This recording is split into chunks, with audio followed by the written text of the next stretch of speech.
उस अंकुर से क्या होगा, जब उसको हम इम्प्लांट करेंगे, जब उसको हम जमीन में देंगे तो वहाँ से एक नया पौधा शुरू होगा, जहाँ से कि उसका हाइट या उसकी लंबाई चौड़ाई बढ़नी शुरू होगी। लेकिन तब तक उसकी लंबाई चौड़ाई नहीं बढ़ेगी, बस उसमें अंकुर निकलना शुरू होगा। तो जोना पेलोसाइट क्या करता है, एक कवरिंग है जो इसको ढक के रखता है और इसी के अंदर सेल डिवाइड होता जाता है।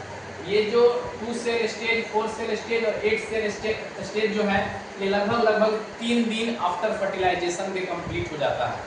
फर्टिलाइजेशन को हम लोग 0 मानते हैं 24 घंटा तक।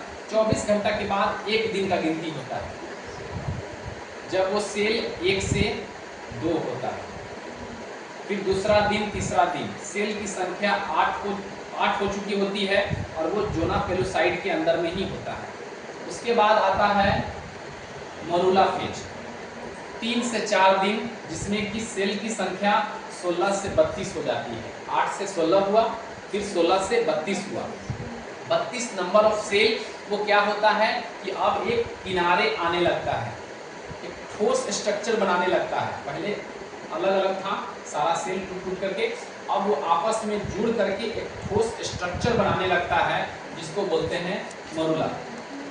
3 से 4 दिन यहाँ होने के बाद फिर फर्दर जो सेल डिवीजन होता है, उसके कारण सेल की संख्या 100 से ऊपर चली जाती है, जिसको बोलते हैं ब्लास्टोसिस्ट। ब्लास्टोसिस्ट में ही फर्दर क्या होता है, सेल डिवीजन ही होता है। अब ब्लास्टोसिस्ट में क्या होता है कि सेल जो है डिवाइड होकर जो 100 से ज़्यादा के संख्या में हो गए होते हैं, वो 2 तरह का स्ट्रक्चर बना लेते हैं। एक ठोस स्ट्रक्चर जो एक तरफ चले जाते हैं, और दूसरा जहाँ पे कि लिक्विड फॉर्म रहता है, लिक्विड बना रहता है। ब्लास्टोसिस्ट में जो निर्माण होता है वो 2 होता है ब्लास्टोसिस्ट को, जिसको हम लोग ट्रोपोब्लास्ट और इनर सेल मास बोलते हैं। ट्रोपोब्लास्ट जिसके मदद से अब धीरे धीरे प्लेसेंटा का फॉर्मेशन होगा, और इनर सेल मास जो उसका अंदर का सेल मास होता है, उससे उस एम्ब्रायो का डेवलपमेंट होगा। एम्ब्रायो का डेवलपमेंट फर्दर आगे होगा, साथ ही साथ अब प्रिपेयर हो रहा है कि प्लेसेंटा भी बनेगा। 6 से 7 दिन तक लगभग हमारा ब्लास्टोसिस्ट का स्टेज होता है आफ्टर फर्टिलाइजेशन। बार बार हम बोल रहे हैं आफ्टर फर्टिलाइजेशन, मतलब जाइगोट बनने के बाद, जाइगोट बनने के 6 से 7 दिन तक हमारा जो फेज है वो है ब्लास्टोसिस्ट।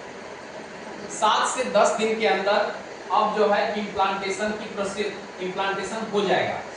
ब्लास्टोसिस्ट होने के बाद जब ढेर सारे सेल टूट करके ढेर सारे सेल बन गए, 100-200 सेल बन गए, अब ये जोना पेलोसाइड ब्रेक होना शुरू होगा, यानी अब वो कवरिंग आवरण हटेगा। अब इस बीज को जमीन नसीब होगा।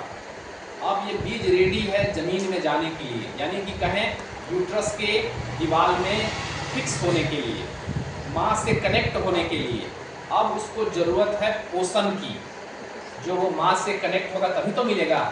अभी तक ले हम लोग उस बीज को बोरे से तोप के रखे थे, कोई पोषण दे रहे थे नहीं, वो खुद एक जिंदा सेल है। वो उस टेम्परेचर में धीरे धीरे अंकुर निकल रहा था।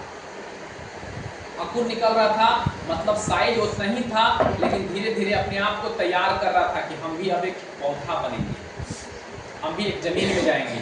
तो यहाँ ब्लास्टोसिस्ट तक उसकी तैयारी कंप्लीट हो चुकी है कि अब हम इम्प्लांटेशन करेंगे, यानी अब हम माँ के गर्भ में फिक्स हो जाएंगे, जहाँ से कि हमको अब ज़रूरत होगी माँ के ब्लड से पोषण, ऑक्सीजन।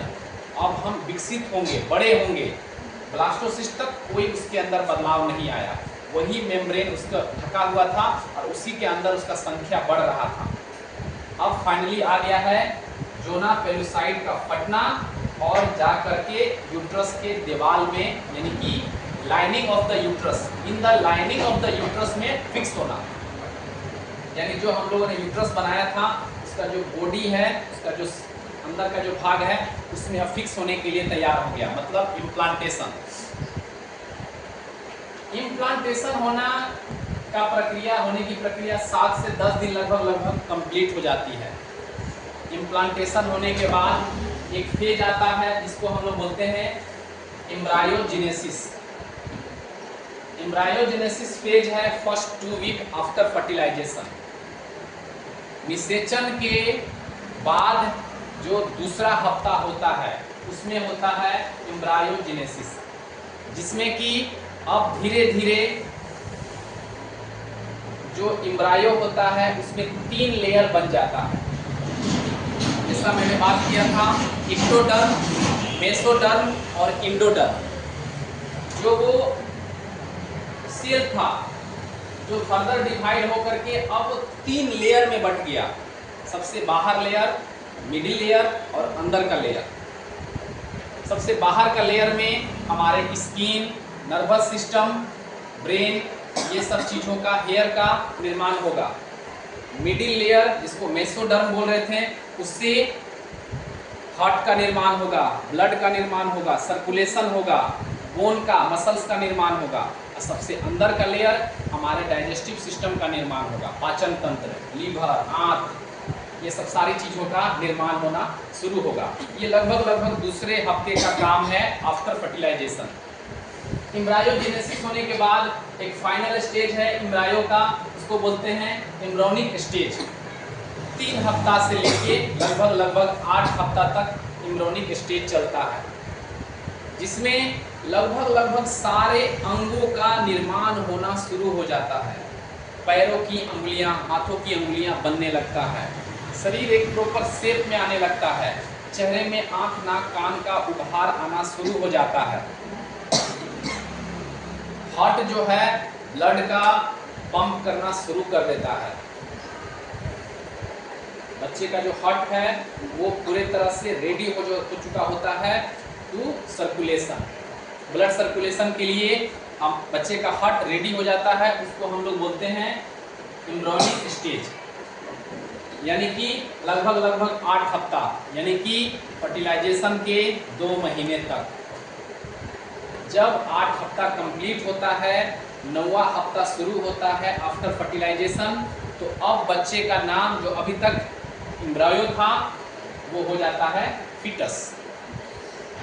9 हफ्ता से लेके जब तक बच्चा जन्म लेता है उसका नाम होता है फीटस, और उस स्टेज को बोलते हैं फीटल स्टेज।